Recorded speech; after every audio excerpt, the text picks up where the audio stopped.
Welcome, fellow Vekraniths, to a new series about the World of Warcraft. In this series, we're going to be covering the basics of the game, how to play, how to get started, all of that kind of stuff. This episode, we're going to cover the races, both Alliance and Horde, and Pandaren. They're kind of neutral, but they can be either, which is cool. The next episode, we will be covering each individual class and going over just kind of what they do and the role that they play in the game. So, first up, we have the humans. Humans are a young race, and thus highly versatile, mastering the arts of combat, craftsmanship, magic, and all with stunning efficiency. Kind of reworded that myself. The humans' valor and optimism have led them to build some of the world's greatest kingdoms. In this troubled era, after generations of conflict, humanity seeks to rekindle its former glory and forge a shining new future. The Orcs. The Orc race originated on the planet Draenor, a peaceful people with shamanistic beliefs. They were enslaved by the Burning Legion and forced into war with the humans of Azeroth. Although it took many years, the Orcs finally escaped the demon's corruption and won their freedom. To this day, they fight for honor in an alien world that hates and reviles them. The Dwarves. In ages past, the dwarves cared only for riches taken from the earth's depths. Then records surfaced of a godlike race said to have given the dwarves life and an enchanted birthright. Driven to learn more, the dwarves devoted themselves to the pursuit of the lost artifacts and ancient knowledge. Today, dwarven archaeologists are scattered throughout the globe. The Undead.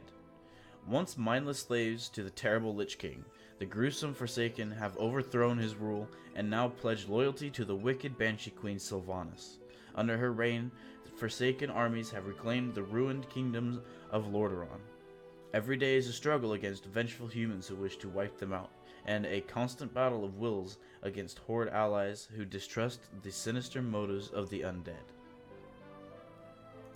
Night Elf. 10,000 years ago, the Night Elves founded a vast empire, but their reckless use of primal magic brought them to ruin. In grief, they withdrew to the forests and remained isolated there until the return of their ancient enemy, the Burning Legion. With no other choice, the Night Elves emerged at last from their seclusion to fight for their place in the New World. The Tauren. Always the Tauren strive to preserve the balance of nature and heed the will of their goddess, the Earth Mother. Many of the nomadic wandering tribes of Tauren have gathered together under a single banner to settle in the fertile plains of Mulgore. Were it not for the timely intervention of the Orcs, the whole race may have been wiped out by marauding centaur. The Tauren honor their blood debt to this day, fighting alongside the Horde to protect their land.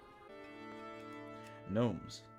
Though small in stature, the clever gnomes of Khazad-dûm have used their great intellect to secure a place in history. Their subterranean kingdom of Gnomergan is a marvel of steam-driven technology, and their skill at both engineering and the arcane arts has been a tremendous benefit to the Alliance across numerous campaigns. The Trolls. Once at home in the jungles of Stranglethorn Vale, the fierce trolls of the Darkspear tribe were besieged on all sides by warring factions. The Orcish horde came to their aid, convincing the Darkspear to sail across the Great Sea and settle in the untamed lands of Kalimdor. Though they cling to their shadowy heritage, the Darkspear remain vocal advocates of a united horde, lending their strength of their arms and powerful tribal magics to the common cause. The Draenei. Driven from their home world of Argus, the honorable Draenei fled the Burning Legion for aeons before finding a remote planet to settle on. They shared this world with the shamanistic orcs and named it Draenor. In time, the Legion corrupted the Orcs, who waged war and nearly exterminated the peaceful Draenei. A lucky few fled to Azeroth, where they now seek allies in their battle against the Burning Legion. Okay, sorry for the break in the recording. WoW decided to disconnect me because I hadn't done anything in a while, so we'll move on to the Blood Elves. Long ago, the majestic High Elves created the splendid golden city of Quel'Thalas, built around a magical font of energy known as the Sunwell.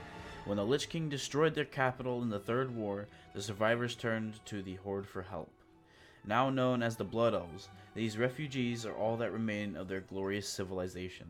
They strive to rebuild Quel'Thalas, while struggling against the crippling addiction to the very magical energies that once built their empire. the Worgen. The Worgen were first unleashed upon the Eastern Kingdoms by Archmage Arugul during the Third War.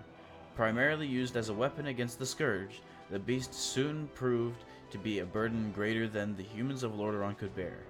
A mysterious curse began to spread among those who fought alongside the Wolfmen, causing them to become Worgen themselves. The curse rapidly spread as it reached Golneus, trapping its inhabitants behind the very walls built to protect them. The survivors of the curse now seek to find a new fate for their people, their destiny unwritten.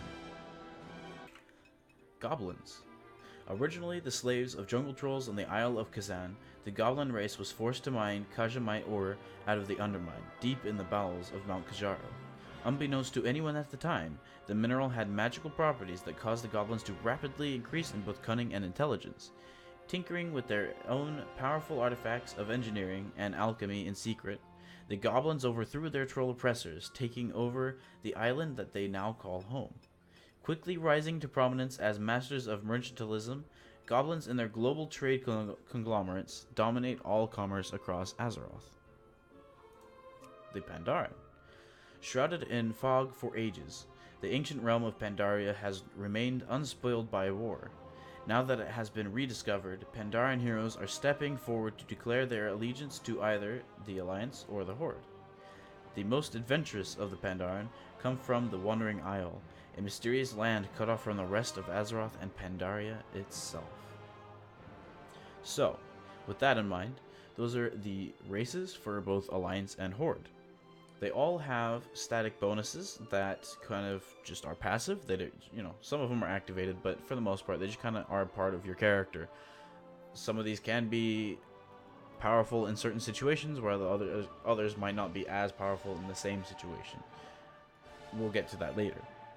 In the next episode, though, we will be covering the classes. There is quite a few of them, so that'll be a little bit of a longer video, but do stay tuned for that video. As always, thank you guys very much for watching, and we will see you in the next episode. Bye-bye.